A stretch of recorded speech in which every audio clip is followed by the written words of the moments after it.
신명기 14장 22절부터 29절 끝까지입니다. 함께 봉독하겠습니다.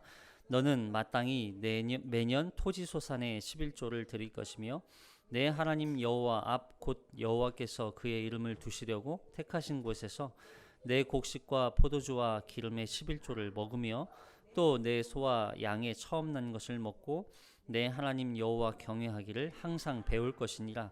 그러나 내 하나님 여호와께서 자기의 이름을 두시려고 택하신 곳이 내게서 너무 멀고 행로가 어려워서 내 하나님 여호와께서 그 풍부히 주신 것을 가지고 갈 수 없거든 그것을 돈으로 바꾸어 그 돈을 싸가지고 내 하나님 여호와께서 택하신 곳으로 가서 내 마음에 원하는 모든 것을 그 돈으로 사되 소나 양이나 포도주나 독주 등 내 마음에 원하는 모든 것을 구하고 거기 내 하나님 여호와 앞에서 너와 내 권속이 함께 먹고 즐거워할 것이며 내 성읍에 거주하는 레위인은 너희 중에 분깃이나 기업이 없는 자이니 또한 저버리지 말지니라.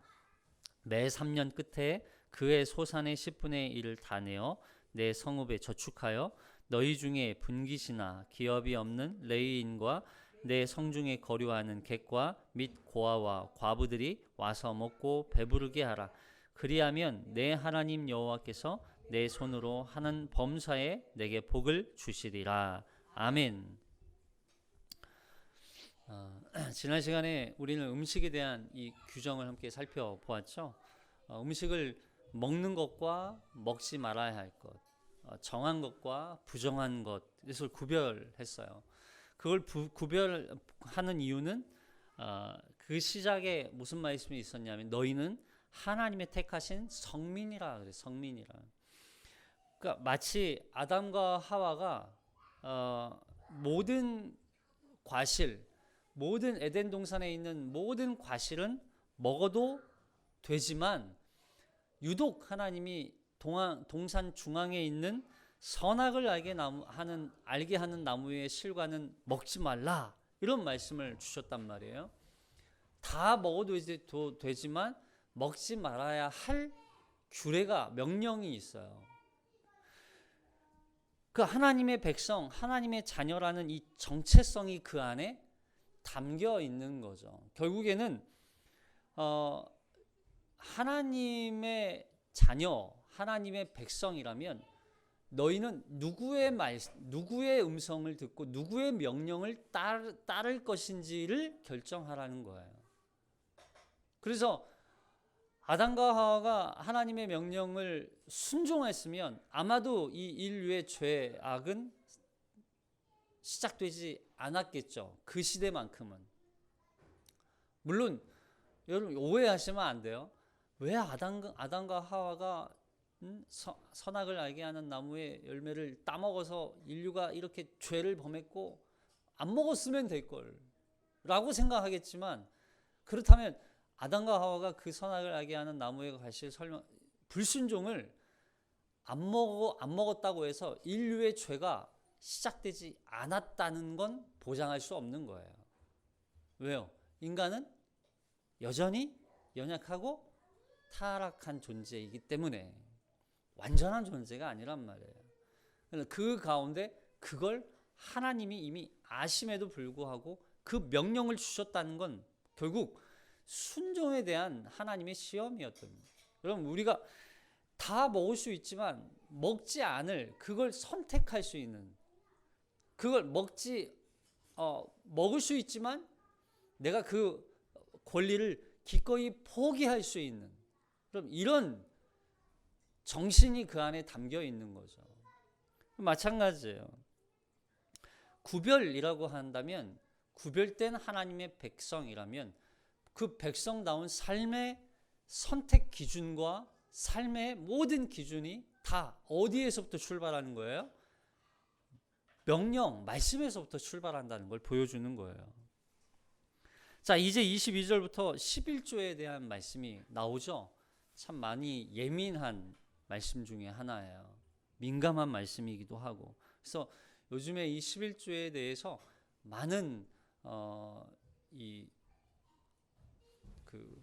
매체를 통해서 11조를 하지 않아도 되는, 그리고 11조를 해야 하는 그런 걸 이렇게 설명하시는 분들이 많이 계세요.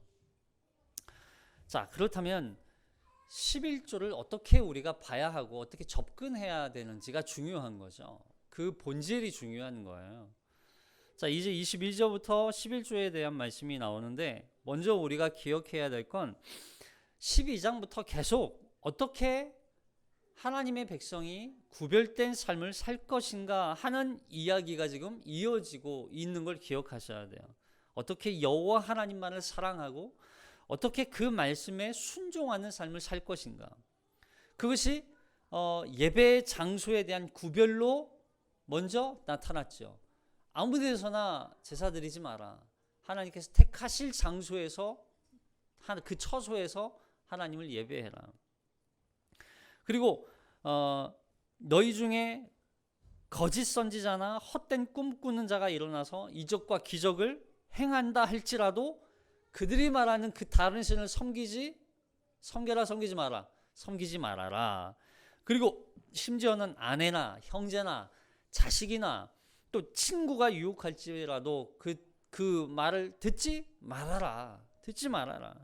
그리고 죽은 자들을 위해서 잘못된 의식을 행하지 말고, 그리고 음식을 구별해서 먹고, 그리고 이제 나오는 말씀이 오늘 너의 소유권에 대한 말씀을 주는 거예요. 자, 한번 볼게요. 22절 시작. 너는 마땅히 매년 토지 소산의 11조를 드릴 것이며. 자, 12장에 하나님의 시험에서부터 계속 이어져 오고 있어요. 하나님이 이러한 여러 가지 구별과 구분을 해서 말씀해 주시는 이유는 그 안에 담겨 있는 하나님의 시험도 있는 거예요. 너희가 하나님의 명령과 규례와 법도에 순종하는지 순종하지 않는지, 너희가 무엇을 선택하고 무엇을 위해서 살아가는지, 그걸 하나님이 지금 보고 계시는 거예요. 왜냐하면 하나님의 시험, 이 시험의 목적은 이스라엘 백성들을 구별하는 거였어요. 구별하는 거. 보세요. 애굽 땅에서부터 이스라엘 백성들을 구별했어요. 이해되시죠? 애굽 땅에서부터 하나님은 그 심판의 땅, 죄악의 땅, 하나님의 그 진노의 땅으로부터 구별해서 하나님은 택하신 백성들, 그리고 이들 가나안 땅으로 하나님께서 또 그 땅에 들어가게 하신단 말이에요. 그 땅에서 그 가나안 족속들을 제거하시고 그 안에 하나님의 백성으로 심고 계세요. 채우고 계세요. 구별된 하나님의 백성으로 채우고 계신단 말이에요. 그렇게 구별된 하나님의 백성이 어떻게 살아야 하는지가 하나님의 시험의 목적인 거예요. 그 중에 하나가 바로 오늘 이 말씀 중에 11조가 되는 거죠. 여기 토지소산이라고 하죠. 토지소산의 11조라는 표현이 있어요. 여기 토지소산이라는 말은 이런 의미예요. 우리 수고하여서 씨를 뿌려서 토지로부터 얻어낸 모든 소산, 씨를 뿌려서 수고한 그 수고의 대가일지는 모르지만 어쨌든 그 토지로부터 얻어낸 모든 소산을 다 토지의 소산이라고 보는 거야. 다시 말해서 씨를 뿌리는 그 시점부터 그 소산이, 그 수확물은 이미 누구의 것이라는 고백이에요. 하나님의 것이라는 걸 고백하는 거예요. 이해되세요? 그러니까 내가 씨를 얻었어. 내가 씨를 냈어. 구했어. 샀어. 근데 그 씨를 내가 뿌렸어.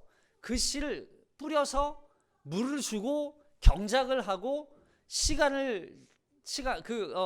그동안 돌보고 가꾸고 밭을 메고 그렇게 해서 결국 얻어낸 그 소산물이 내가 얻어낸 소산물이 아니라 그 씨앗부터 이미 출발이 하나님의 것이었다는 고백이 그 안에 담겨 있다는 거예요. 그래서 이것이 11조의 가장 중요한 정신이에요. 11조는 내가 수고해서 내가 얻은 것을 내가 하나님께 바친다는 그런 개념이 아니라 이미 씨 뿌릴 때부터 하나님의 것이었고 이미 그 씨의 열매와 수확물, 그 과실과 그 소산이 이미 하나님이 결정해 놓은 소산물이었다는 거예요. 그래서 우리의 작은 수고가 있을 뿐 그걸 열매 맺게 하시고 그걸 수확하게 하시는 건 결국 하나님이셨다는 고백이 그 안에 담겨 있는 거예요. 그것이 11조라는 개념이 있는 거예요. 여러분 11조의 시작이 누구였어요? 성경에서 아브람이었어요. 아브람이 조카 롯이 이 5대 연합군이 몰려와서 이 소돔과 고모라를 쳐서 공격하죠. 그때 롯이 잡혀간단 말이에요. 롯과 그가 소유했던 모든 재산들까지 다 몰수해 가요. 다 빼앗아 가요. 그때 아브라함이 자신의 훈련된 종들을 데리고 가서 결국 그 막강한 그 군인들을 다 해치우고 롯을 구해 와요. 그때 롯이 아브라함이 돌아오면서 누구를 만나냐면 살렘 왕 멜기세덱이라는 왕을 만납니다. 자, 여기 볼까요? 창세기 14장 16절. 창세기 14장 16절 시작. 모든 빼앗겼던 재물과 자기의 조카 롯과 그의 재물과 또 부녀와 친척을 다 찾아와서 아브라함이 그돌라오멜과 그와 함께한 왕들을 쳐부수고 돌아올 때에 소돔 왕이 사외 골짜기 곧 한 왕의 골짜기로 나와 그를 영접하고 살렘 왕 멜기세덱이 떡과 포도주를 가지고 나왔으니 그는 지극히 높으신 하나님의 제사장이었더라. 그가 아브라함에게 축복하여 이르되 천지의 주제이시오 지극히 높으신 하나님이여 아브라함에게 복을 주옵소서. 너희 대적을 내 손에 붙이신 지극히 높으신 하나님을 찬송할지로다 하며 아브라함이 그 얻은 것에서 10분의 1을 멜기세덱에게 주었더라. 아브라함이 이 멜기세덱에게 자신이 얻은 그 모든 소유의 10분의 1을 멜기세덱에게 주어요. 여러분 이 멜기세덱이 처음으로 등장하거든요. 이 멜기세덱이 과연 누구냐는 거예요. 누구냐? 네? 여기 멜기세덱에 대해서 다른 성경에서 좀 근거를 주지만 여기서도 그걸 찾을 수 있어요. 그는 지극히 높으신 하나님의 제사장이었더라. 그리고 이 멜기세덱이 하나님께 기도해요. 복을 구해요. 그럼 이렇게 할 수 있는 사람은 누구밖에 없을까요? 여기 나오는 이 멜기세덱 살렘 왕이래요. 살렘 왕. 살렘이라는 게 평화라는 뜻이거든요. 평화의 왕 멜기세덱. 평화. 이 평화를 줄 수 있는 왕은 누구밖에 없어요. 이 멜기세덱이 결국에는 나중에 그리스도로 증명돼요. 예수 그리스도. 하나님의 유일한 제사장이시며 왕이시며 또 선지자로서의 역할을 감당하시는 삼직분이죠. 이 역할을 감당할 수 있는 분 오직 한 분, 오직 예수 그리스도밖에 없어요. 그러니까 결국 아브라함이 이 살렘 왕 멜기세덱에게 10분의 1을 드린 건 결국 누구에게 드린 거예요? 예수 그리스도께 자기의 소유에 대한 모든 걸 드리는 거죠. 이런 의미였던 거예요. 결국엔 보세요. 그러면 아브라함이 먼저 야곱에 대해서 한번 볼까요? 야곱이 베델에서 돌베개를 베고 잠을 잘 때 꿈에 하늘과 땅이 연결되어 있는 이 사다리가 보이거든요. 근데 그 사다리를 통해서 천사들이 오르락 내리락 하는 모습을 봐요. 천사들이 오르락 내리락 하는 모습을 본다고요. 그리고 하나님의 말씀을 들어요. 무슨 말씀을 듣고 이 야곱이 깨요. 자, 한번 볼까요? 자, 창세기 28장 18절 시작. 야곱이 아침에 일찍이 일어나 베개로 삼았던 돌을 가져다가 기둥으로 세우고 그 위에 기름을 붓고 그곳 이름을 베델이라 하였더라. 이 성의 옛 이름은 루스더라. 야곱이 서원하여 이르되 하나님이 나와 함께 계셔서 내가 가는 이 길에서 나를 지키시고 먹을 떡과 입을 옷을 주시어 내가 평안히 아버지 집으로 돌아가게 하시오면 여호와께서 나의 하나님이 되실 것이요. 여보세요. 내가 기둥으로 세운 이 돌이 하나님의 집이 될 것이요 하나님께서 내게 주신 모든 것에서 10분의 1을 내가 반드시 하나님께 드리겠나이다 하였더라. 그죠? 이게 이 야곱이 사닥다리를 통해서 왔다 갔다 하는 그 오르락 내리락 하는 천사들을 보고 하나님의 음성이 들리는데 그 음성이 이 아브라함에게 모든 이 복, 더군다나 아브라함 이 조상에게 했던 그 조상과 약속으로 주셨던 그 복을 너에게도 동일하게 신실하게 하나님께서 지켜 행해 주시겠다. 너로 큰 복이 되는 큰 민족 삼아 주겠다. 이 말씀을 하신단 말이에요. 그러니까 그리고서 이 야곱이 뭐라고 고백해요? 하나님, 내가 가는 이 길에 나와 함께 하고 계시고 하나님이, 그리고 이 길에서 나를 지키시고 먹을 떡과 입을 옷을 주시어 내가 평안히 아버지 집으로 돌아가게 하시오면 여호와께서 나의 하나님이 되실 것이요 내가 이제 그 하나님께 모든 소유의 10분의 1을 하나님께 바치겠습니다. 그러니까 보세요. 하나님의 약속이 먼저였어요? 아니면 이 아브라함이나 이 야곱의 헌신이 먼저였어요? 약속이 먼저였어요. 그러니까 결국 아브라함도 그렇고 야곱도 마찬가지 10분의 1을 드린 이유는 그가 자기의 노력으로 얻어진 그 소유에 대해서 제가 여유가 많으니까 제가 하나님께 바치겠습니다. 이런 인심이 아니었다고요. 이미 하나님으로부터 받은 약속의 축복이 있었기 때문에 그 고백으로, 신앙 고백으로 하나님께 10분의 1을 드렸던 거예요.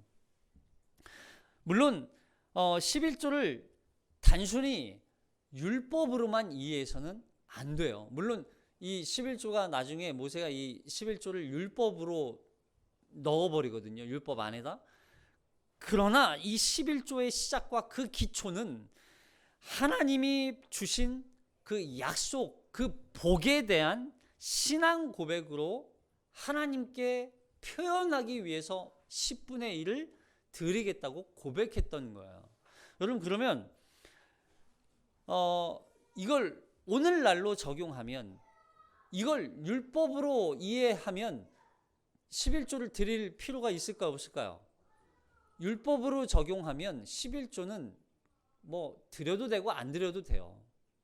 그러나 하나님이 주신 약속과 하나님의 복에 대한 그 신앙 고백으로 드리는 11조라면 드릴 수 있어요, 없어요? 드릴 수 있죠. 그래서 마땅히 드리란, 여기 보니까 22절 시작할 때 뭐라고 그랬어요? 너희는 마땅히라고 해요. 마땅히. 여기 마땅히라는 말은 당연하다는 거예요. 당연하다.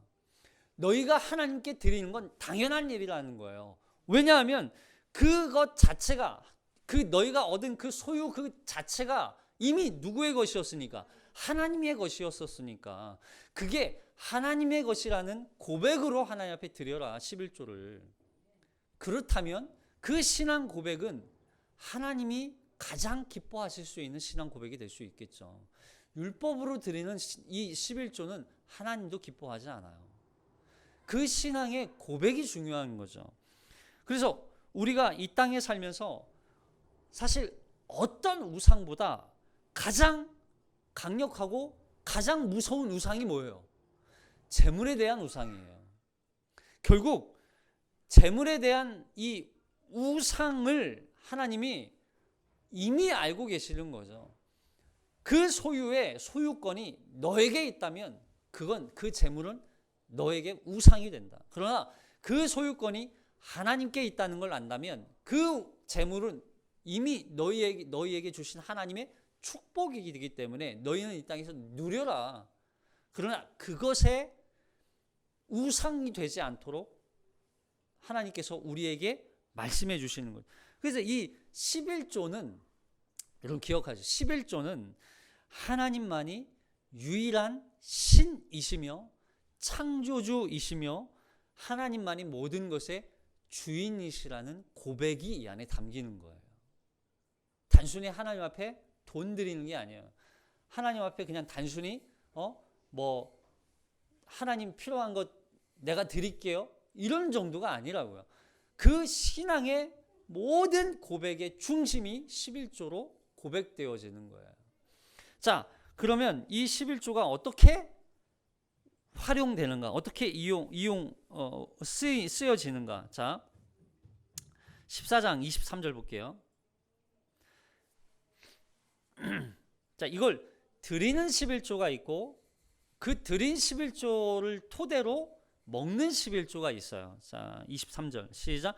내 하나님 여호와 앞 곧 여호와께서 그의 이름을 두시려고 택하신 곳에서 내 곡식과 포도주와 기름의 11조를 먹으며 또 내 소와 양의 처음 난 것을 먹고 내 하나님 여호와 경외하기를 항상 배울 것이니라. 그러나 내 하나님 여호와께서 자기의 이름을 두시려고 택하신 곳이 내게서 너무 멀고 행로가 어려워서 내 하나님 여호와께서 그 풍부히 주신 것을 가지고 갈 수 없거든 그것을 돈으로 바꾸어 그 돈을 쌓아 가지고 내 하나님 여호와께서 택하신 곳으로 가서 내 마음에 원하는 모든 것을 그 돈으로 사되 소나 양이나 포도주나 독주 등 내 마음에 원하는 모든 것을 구하고. 자, 이제 하나님 앞에 이 11조를 드리는데 이 성막 또는 성전에서 곡식과 포도주와 기름의 11조 그리고 소와 양의 처음 난 것을 드리고 11조 이것도 거기서 먹으래요. 자, 이 말은 결국 뭐냐면 하나님께서 이스라엘 백성들을 성전으로 부르신 궁극적인 목적은 그들로 하여금 자신들이 바친 이 11조 예물을 바친 것으로 끝나지 않도록 만드시는 거예요. 나 하나님께 바쳤어. 이제는 내 것이 아니네. 물론 내 것이 아니죠. 하나님의 것이죠. 그러나 거기에서 그치는 게 아니라 그 하나님께 바친 하나님께 드린 그 11조를 토대로 이 예물을 모든 그 안에 이 성전 안에 모인 사람들이 뭐 한두 명이겠어요? 하나님 앞에 택함 받은 하나님의 백성들은 다 성전에 모였겠죠. 이스라엘 백성들이 다 모였을 수도 있어요. 그러면 거기에 모인 모든 하나님의 백성들이 함께 뭐 해요? 그 예물을 11조로 드린 제물을 먹어요. 먹는 게 중요한 거예요. 먹는 게 중요해요. 그리고 그 먹으며 풍성한 기쁨을 누리게 만드시는 거예요. 여러분 보세요. 이게 11조의 그 활용이 오늘날과 너무 다르지 않아요? 오늘날은 어때요? 하나님 앞에 우리가 11조를 드려요. 그 드려진 11조가 교회를 또 물론 이제 운영하는 데 쓰이기도 하고 또는 목회자에게 사례비로 드려지기도 하고 또 여러 뭐 구제 사역이나 선교 사역에 이런 11조들이 쓰이죠. 근데 그리고 뭐가 빠져요? 우리는 그 드려진 11조를 가지고 함께 먹고 함께 나누는 기쁨이 있어요, 없어요? 없어요. 우리는 아직 거기까지 가지 못하고 있어요. 거기까지 가지 못하고 있어요. 그러니까 그냥 단순히 냈다로 그치는 거예요. 냈다. 예? 그러니까 자꾸 뭐에 빠지는 거예요. 이거 도대체 어떻게 쓰여지는 거야, 이거? 이거 도대체 왜 내는 거야, 도대체? 이 교회라고 하는 기업 집단으로 그냥 여겨 버리게 되고 그런 문제들이 이 안에 생기는 거예요. 뭐가 없어요? 교제가 없는 거예요. 함께 나누는 기쁨이 없는 거예요.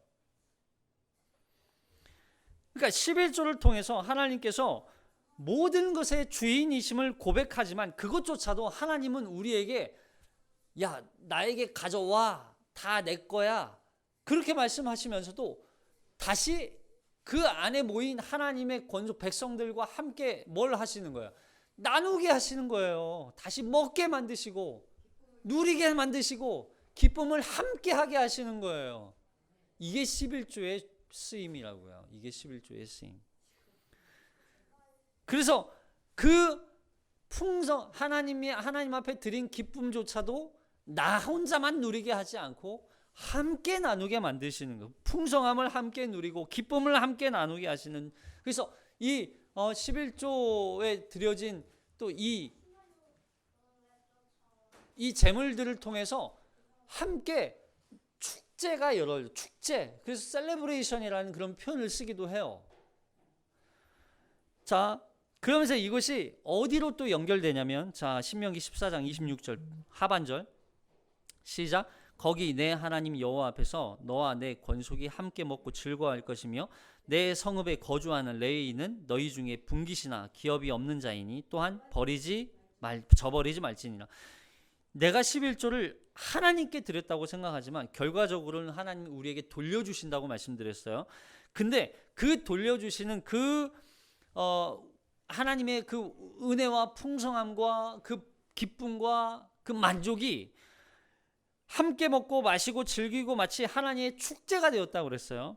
여러분, 이 기쁨은요, 사실 이 땅에서 누리게 하시는 하늘의 기쁨이에요. 하나님의 나라에서 우리가 누릴 수 있는 기쁨이란 말이에요. 근데 그 기쁨을, 자, 너희 이 성전에 모여 있는 이스라엘 백성들뿐만 아니라 그 성전 안에서 하나님의 일을 위하여, 성전 예배를 위하여서 그 일을 담당하는 레위인들을 저버리지 말아라 말씀하세요. 이 11조가 레위인에게도 이제 주어지게 되죠. 여러분, 레위인은 어떤 사람들이에요? 기업이나 분깃을 받은 사람들이 아니에요. 받지 못했어요. 그러니까 결국에는 이 사람들은 생계가 걸린 문제라고요. 안정적으로 먹고 살 수 있는 다른 어떤 요지가 없어요. 이들은 성전 안에서 이 백성들이 하나님 앞에 드린 11조의 그 11조의 또 일부를 가지고 그들은 그냥 살아가는 거예요. 나중에 근데 이 백성들이 11조를 하지 않으니까 결국 생계가 해결이 안 되는 거죠. 생계에 문제가 생기는 거죠. 결국 자신의 생계를 위해서 이 레위인들이 어떤 짓을 합니까? 결국에는 이들이 동네로 나와요. 동네로 나와서, 마을로 나와서 돈 많은 사람의 집에 들어가서 일정 기간 동안 그 집에 살면서 기도해주고 대신 예배 드려주고 그러면서 그 돈을 거기서 받으면서 먹고 사는 거예요. 그러다가 좀 다른 집에 들어간 사람이 조금 더 돈을 많이 준다더라. 그러면 거기로 옮겨가서 거기에서 또 사는 거예요. 이러한 짓을 레위인들이 했었다는 거예요. 그러니까 얼마나 성전이 타락했고 얼마나 이스라엘 백성들이 영적으로 타락했는지를 보여주는 거죠. 그러니까 결국 레위인을 타락하지 않도록 만드는 중요한 수단도 결국에는 11조 중에 하나였던 거예요. 이 레위인들이 하나님 앞에 온전하게 사역을 감당할 수 있도록, 이 성전을 위해서 하나님을 예배하는 그 일을 위해서 레위인들까지도 너희가 돌보아야 한다는 걸 말씀해 주고 있었던 것이죠. 자, 그러면서 모세는 또 하나의 11조 규례에 대해서 말씀해 주고 있어요. 자, 28절 볼까요? 28절 시작. 매 3년 끝에 그해 소산의 10분의 1을 다 내어 내 성읍에 저축하여 너희 중에 분깃이나 기업이 없는 레위인과 내 성중에 거류하는 객과 및 고아와 과부들이 와서 먹고 배부르게 하라. 그리하면 내 하나님 여호와께서 내 손으로 하는 범사에 내게 복을 주시리라. 그러니까 1년에 한 번, 매년 1년에 한 번씩 11조를 내지만 그걸 또다시 3년마다 또 한 번씩 11조를 내는데, 그때에는 그때 3년에 한 번에 낸 그 11조 10분의 1은 어떻게 해라? 저축하라. 그 저축의 목적은 뭐예요? 이스라엘 백성들 중에 분깃이나 기업이 없는 레위인들, 그리고 그 성중에 거류하는 객과 고아와 과부들이 와서 함께 먹을 수 있도록 그들에게 음식을 베풀어 주라고 말씀하는 거예요.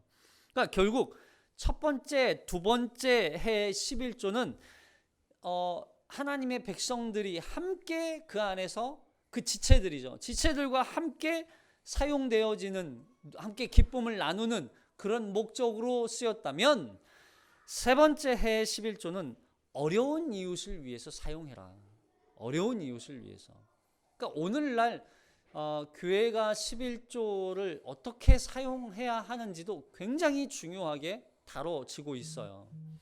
그러니까 11조는 단순히 목회자의 사례비를 위해 주는 게 아니에요.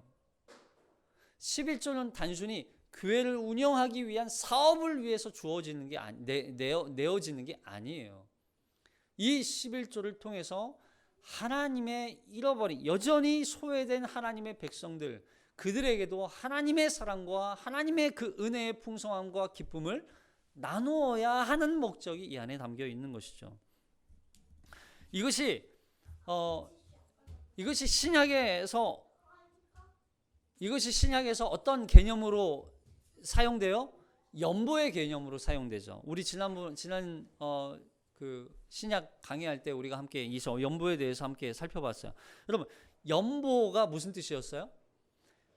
버릴 연에 도울 보라고 그랬어요. 그러니까 마치 자기의 재물을 버리듯이 필요한 누군가에게 내어주어서 그 다른 사람이 도움을 받게 해주는 거, 이게 연보라는 말이에요. 그래서 고린도후서에서, 여기 고린도후서 9장 5절 볼까요?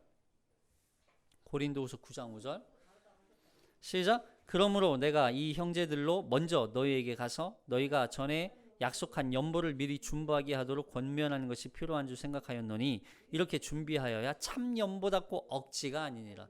그러니까 미리 준비하는 거예요. 이 연보는 그래서 어떻게 3년 전에 준비하듯이. 예?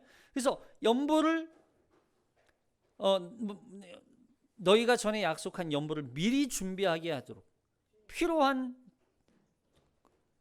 그 누군가에게 이 연보가 필요하도록 그 필요를 채워주도록 하는 것이 연보였단 말이에요. 결국에는 성경에서 말하는 이 11조 안에 이미 뭐가 담겨 있냐면 하나님의 사랑과 이웃에 대한 사랑이 이미 이 안에 담겨 있는 거예요. 그래서 하나님 사랑, 이웃 사랑을 어떻게 실천해요? 하나님 사랑의 출발은 하나님의 말씀, 명령과 규례와 법도에 대한 순종으로 이어진다면 이웃에 대한 사랑의 결말은 바로 11조를 통한 그 소외된 지체, 정말 필요한 이 백성들에게 하나님의 기쁨과 도움을 나눠주는 것, 이것이 바로 이웃사랑으로 실천되어지는 것이죠. 그래서 신약에서 이 예수님께서 외식에 빠진 이 서기관과 바리새인들을 향하여서 이렇게 말씀하시잖아요. 자, 마태복음 23장 23절 시작. 화 있을진저 외식하는 서기관과 바리새인들이여, 너희가 박하와 회당과 근체의 11조는 드리되 율법에 더 중한 바 정의와 긍휼과 믿음은 버렸도다. 그러나 이것도 행하고 저것도 버리지 말아야 할지니라. 보세요. 이들은, 서기관과 바리새인들은 뭐까지 들었냐면 박하와 회당과 근체의 11조까지 다. 그러니까 어떤 소유만 생기면 그들이 뭐가 생기기만 하면 거기에 대한 11조를 다 드리는 거예요. 이것도 11조 드리고 이것도 11조 드리고 이것도 11조 드리고, 그러면서 자신들은 모든 11조를 다 드렸다고 이제는 하나님 앞에 내가 다 율법을 지켰으니까 그들은 나는 의롭다라고 하는 그런 의식에 빠져 있었다는 거예요. 근데 그 서기관과 바리새인들을 향해서 말씀하세요. 율법이 더 중한 바 너희는 이걸 버렸도다. 뭘 버렸대요? 더 중한 바 정의와 긍휼과 믿음은 버렸도다. 정의 뭐예요? 정말 그들 그 의를 행해야 할 거는 행하지 않고, 긍휼, 정말 도움이 필요한 자들의 마음은 헤아리지 않고, 믿음, 그들이 무슨 믿음이 있었어요? 그냥 단순히 율법 행하는, 지키는 것만 의롭다고 여겼는데 믿음도 없었어요. 그러니까 결국에는 율법이 정한 이 11조를 드리는 그 정신이 중요한 것이지 뭘 드렸다 이게 중요한 게 아니라는 거예요. 물론 여기서도 말씀하는 것처럼 이것도 행하고 저것도 버리지 말아야 할지니라. 드릴 건 드리되 그 드리는 11조로 드리는 그 안에 담겨 있는 하나님을 향한 사랑과 정의와 긍휼과 믿음도 중요하다. 그 이야기를 하시는 거예요. 그러니까 우리가 11조를 율법처럼 지켜서는 안 돼요. 11조를 율법처럼 지키려면 차라리 하지 않는 게 나아요. 하나님은 그런 율법으로 드리는 11조를 원치 않으시니까. 그러나 정말 11조를 해라 마라 할 필요가 없어요. 왜요? 11조를 하든 10의 2조를 하든 10의 3조를 하든 여러분 그것이 중요한 것이 아니라 바로 하나님의 택함 받은 백성이라는 것이 무엇으로 증명되느냐가 중요한 거예요. 하나님 앞에 택함 받은 하나님의 백성이라는 걸 무엇으로 증명하냐는 거예요. 그리고 그 모든 것이 누구로부터 주어진 거냐는 그 신앙 고백이 그 안에 담겨 있는 거예요. 만일 그 모든 것이 하나님으로부터 주어진 것이라면 우리의 신앙 고백은 그 모든 것은 다 하나님의 것입니다 라는 신앙 고백으로 뭘 드리는 거예요? 10의 1조를 드리는 거예요.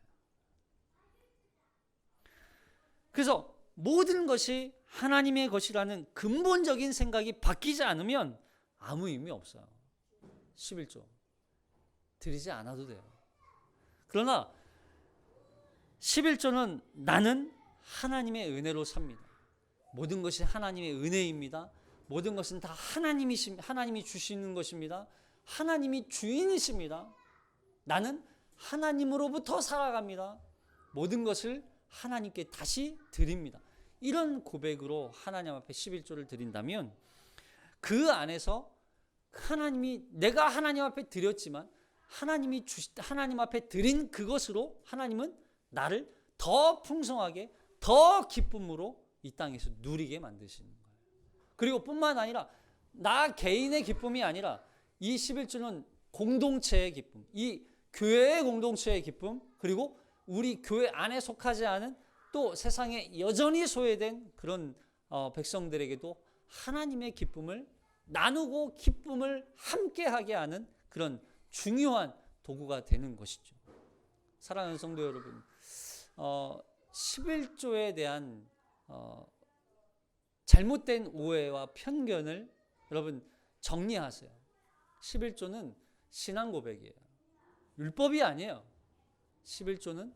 그러나 그 11조 안에 담겨 있는 이 중요한 의미들을 생각한다면 드려라 드리지 마라 하지 않아도 뭐 드릴 사람은 다 드리죠.